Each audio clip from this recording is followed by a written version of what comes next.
Welcome back to Arena the Contest here. It's Flanks06 again, and got Cody here with me today for a little update here on Kickstarter for number 61. Oot. So, of course, we'll just jump to what everyone is always asking about in all of the social media channels, and then we'll get back to the main thing. But of course, we're talking about fulfillment. So as you probably see by the title of this video, you get a little bit of information. Yep, it's delayed again. Obviously we expected even back in March, right? That this was the original plan. That after I guess the even more earlier delay than that. But what we truly expected to start shipping was in March. Then it got pushed all the way back to end of April, and then nothing. And finally, we've gotten some clarification on that, and that is that they probably will be shipping things out in the either the first or second week of June. But there's not even really firm dates on that, so there's not really, in terms of there's not really a way we can say for sure it's going out this week. We're still waiting. I did hear from Dragori just today that next week they have their meeting with the factories and logistics people for next week on Monday, and then they'll hear if there's any additional news on when it'll get out. But that's pretty much it. I mean, it's still waiting to still sitting on the docks there, still waiting to get out the door onto a ship. And I guess other information we have on that is they do mention Europe will be probably a little bit more delayed than some of the other areas. Um, so they say in the update that they expect 30 to 45 days to your doorstep, but you'll notice that the wording that they use is after the ship sails. The expectation is the boxes will be delivered in 30 to 45 days. So what that really means is expect about a month or more of the ship actually sailing to whatever region you're in, then unloading and going through customs, and then maybe from that point, 30 to 45 days. I mean, it's unclear exactly where they make the distinction, but specifically it's after the ship sails. So make sure to not just truly expect that it's getting to your door that early. I'd expect. I think they even stay in here. We expect the first wave to be fulfilled in July, which at this point I find probably pretty unlikely. And even if it does, it's going to be a few people that maybe get that time that early, while most of everyone else will probably start receiving in August and September, is my guess. What That do would be you? a good assumption. I mean, I know a lot of people, even myself, was reading it as soon as it ships, it was like 30 to 45 days, and I was like, that's impossible. But you Yeah, gotta kind of read the fine print, as they say. yeah. Uh, And Dragori so is not the only one to do this. I've seen this in a lot of Kickstarter updates where they'll say like a piece of information like this that the expectations of boxes will be delivered 30 to 45 days to your doorstep, and you're like, oh man, that's not that long away. But then you see like a couple little words in there that makes that not exactly the case, but it's not very clear, right? It's very easy to read over that. right, it's one of those times where you kind of read what you want to read Yeah. versus what's actually there. But I mean, it is going to hopefully be shipping within like any day now, type deal. Yeah. Hopefully not much. longer. Hopefully not much longer. It is very frustrating that it's taking this long. You know, they go into like the reasons as to why it's delayed, but it's honestly it's the same old thing. It's been since the beginning. So if you're still unsure as to why it's been delayed, you can probably go back and see some of my other Kickstarter updates where we mentioned the same thing of the same old, same old. So. All right, so let's talk about what the main topic of tonight's video and update is, and that is the continuation of kind of the structure of quests and the city phase. So we actually got quite a bit of information. I mean, if you look here on my right, you'll see that I can scroll quite a bit ways down here, and we're covering a ton of different material. And we got some really good tidbits and even pieces of information that was kind of like up in the air, but now we actually have some information. But there also is additional questions that can be stated after this as well. So basically, they're talking about side quests and main quests and how it sounds like there's probably about 1 to 2 main quests like in a week, and then you'll have side quests and other city type of activities you can do. So they go in here and talk about those things. And one of the items here, right, heal injuries sustained in the last quest, unless you're hardcore and want to try the permadeath mode. Um, I mean, I'm assuming that's just generally the time between quests, because in the original campaign there's not like anything additional you have to do. You just always are healed back to full and you get everything. And I don't know if they're planning to have like an additional building or something for that, or what. Yeah, I read that too and was like, what do you mean heal injuries from last quest? Yeah, because they go on and say like reset heroes to their standard status, e.g., recover usage of special attacks. Yeah, that one Good that one night. was weird. It was so it sounds like you're gonna have to heal your characters and kind of, I don't want to say pay for your special attacks, but do whatever it takes to get those back. Yeah, So yeah. it makes using them, sounds like it makes using them even that much more special. Yeah, I know, right? It's kind of interesting that they're going that route. And then you'll see, take a look at heroes who's recently arrived in town. So that's obviously unlocking additional heroes you can use. You can change which heroes you're going to be using the quest, which I think we already knew before, but it's doubly confirmed again. Exchange items, heroes, weapons, resources with the other team, right? Because you're going to have 2 separate teams that are going to be played simultaneously, two groups of 4 completing quests. And then was it learn the rules? Then there's this part about essentially learning locks to quests and stuff like that. I think this is just generally like how there's puzzles in the game, and you can kind of go through and spend money on this, so that way you don't have to worry about like dealing with all these puzzles that Dragori's put through the game, and you could just unlock it. I think is the idea that they're going with this, but they kind of give you more of a storyized version of what I think that is. Right. And then, of course, story-wise, lots of things. Look in the glossary of the facts that you've obtained throughout the quest, like your last quest and what's been going on, the facts that you've uncovered, which is basically like the things that you've checked off, like what kind of quests you've already have done and which ones you didn't. Then you got the calendar, see how much time you have in that week, and then further on.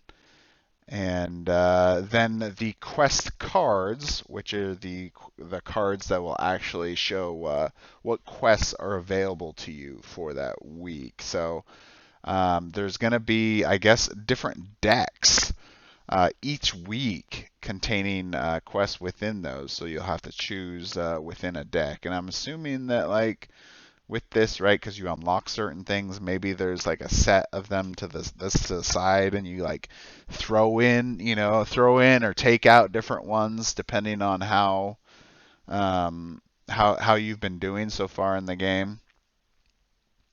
Yeah, that's what I was assuming. Like probably certain things, or if you have certain facts or something that you say add this quest or something. Yeah, exactly. And then, of course, they do mention that side quests are optional. You don't actually have to spend your time doing that if you don't want to. But of course, if you want to experience the full thing, you're going to want to do a lot of quests and get all the additional items and money and stuff like that.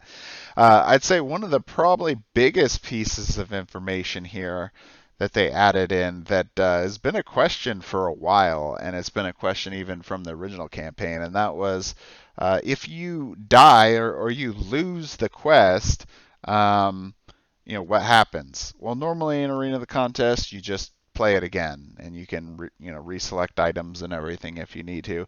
But specifically for side quests, they mentioned that if you lose the side quests, you lose it, and that's it. It's over. Like you do not play them again. At least standard rules wise, right? Right.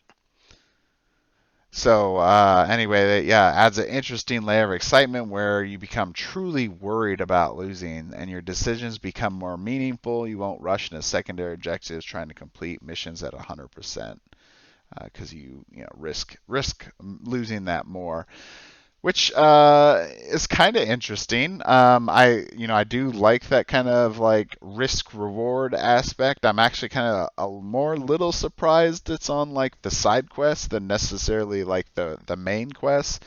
But if they want to push you through the entire story, I guess if you were to lose the primary quest, then that'd be it, right? You just pack it up and call it a day.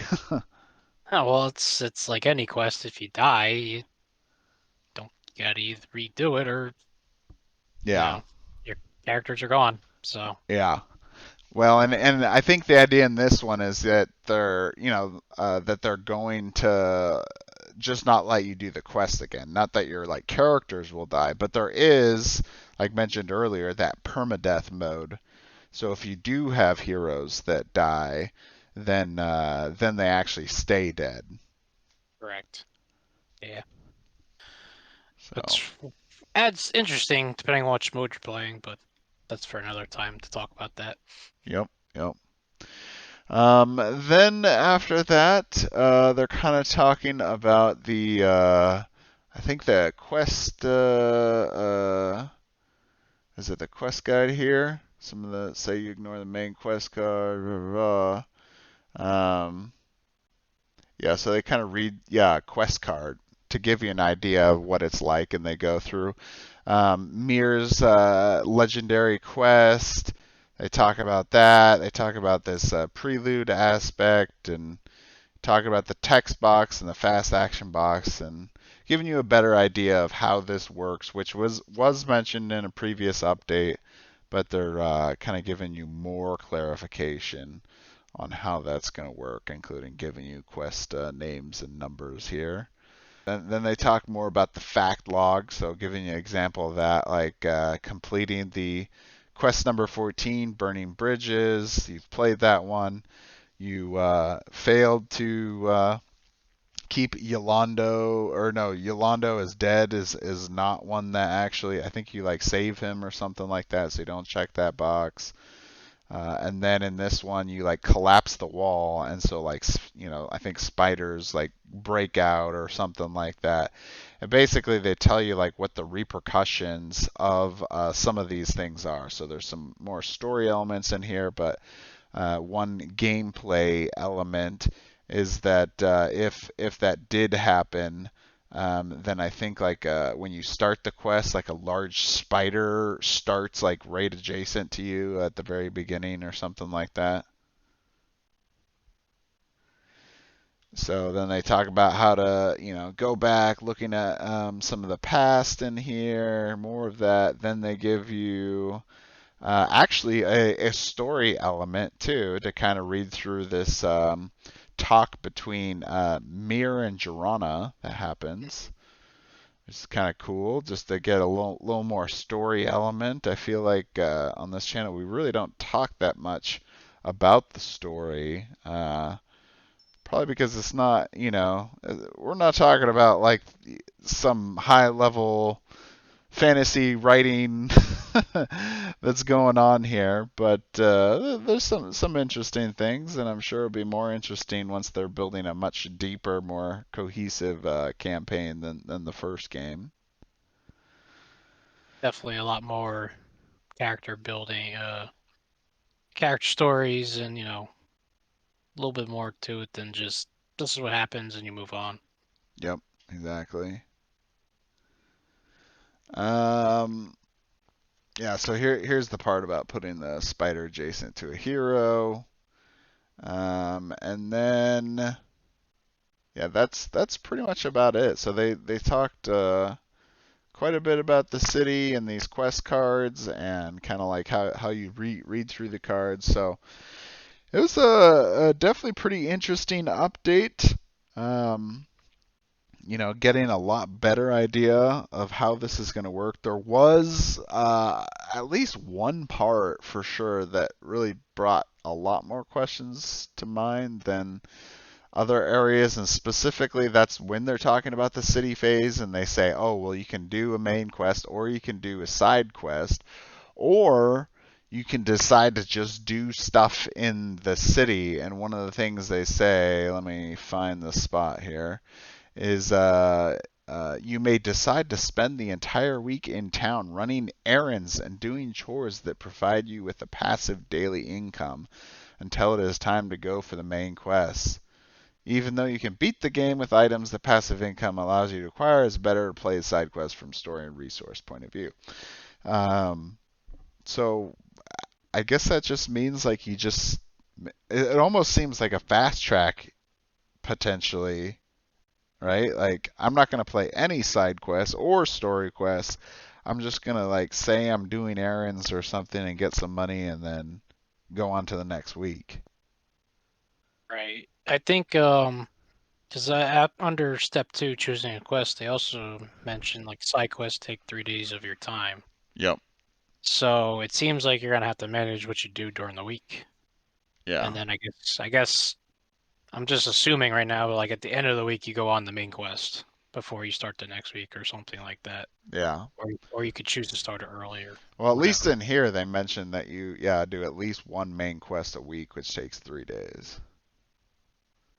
So, So, but they also mentioned things too, like being able to like get horses, and that like allows you to like get to places quicker, so then you can do like more side quests in a week. So right. anyway, I guessing based on, it's gonna make you choose what you want to do, and you're not going to be able to say, I want to do everything type deal. yeah, exactly. You're only gonna have so much time that you can get things done.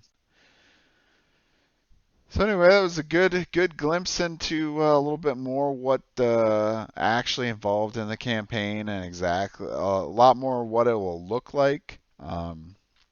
It's not like we've gotten physical samples or anything like that. Just from what we're seeing in the update. Um, I biggest thing I probably really like is the part of saying that you can fail like side quests just to give that risk reward part. I really like that.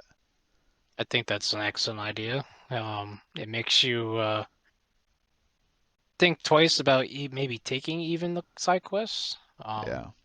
Because I don't know if you don't do a certain side quest, if it comes back later or whatever. But um, losing that side quest might be something, a weapon or an item or something you could have gained that now you can't. So it really makes you think twice about even just doing that quest, let alone. Yeah. So that's definitely a good one. Well, anyway, so that is it for Kickstarter update number 61. Obviously, biggest thing is the probably that fulfillment there news, which a lot of people wanted to hear. If you've been watching my channel last week, obviously I was on vacation, But I did actually end up posting a video if you're interested in watching. I went to Disney World and got to build a lightsaber at Savi's workshop. It was a pretty fun experience. So my wife took a video for me the whole time I was doing that, and it was a pretty fun thing, cool thing. So you get to see pretty much the entire workshop that we did. It's pretty short, I think only 13 minutes or so, so not too bad to check out if you're interested in Star Wars or anything like that, or Disney World. But let's see what kind of stuff we got coming up. So next week I will be on vacation again. I'm going to a wedding after that. Uh, so I will be out next week. I might still try to see if I can do something like some kind of video or something for next week, but not sure yet on that. And then the week after that, we'll probably start getting back into more regular content.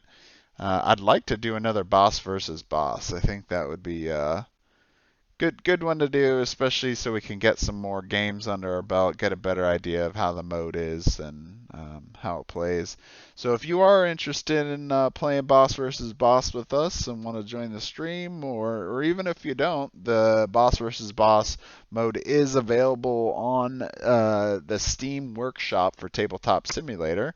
So you can play it there. I also produce the links for the files that you could print out and print and play if you have the core box currently. But make sure to check that out. But yeah, if you're interested in playing with us, let me know in Discord, and we'll make a time that hopefully we can all play a game. Anything else, Kel, you got for this week? No, this week's a pretty quiet week. Check out your videos that you previously posted. You know, we also have a very long D&D video every Wednesday, but those are fun too to watch, especially if you're Yep, that is a good point. Yeah, we do have well, most most weekly. weeks. Yeah, we've had quite a few weeks of where we've had to skip 1 or 2 weeks in a row, but last week we did one, and we're getting pretty close to the end here. I expect maybe like 2, 3 more episodes, and then we'll probably be finishing that one. And it probably won't be that much longer before we get some kind of information for Tanares RPG, I'd assume, right? So, but you know, It's we will see. it's getting close. It's getting a It's lot closer. It's in August, so Now August will come here soon enough, especially if you're still in, school and try to avoid it like the plague. It comes back faster than you think. yeah, definitely. All right, well, thanks for watching, and hope you guys have a good week, and we'll see you next one. Take care.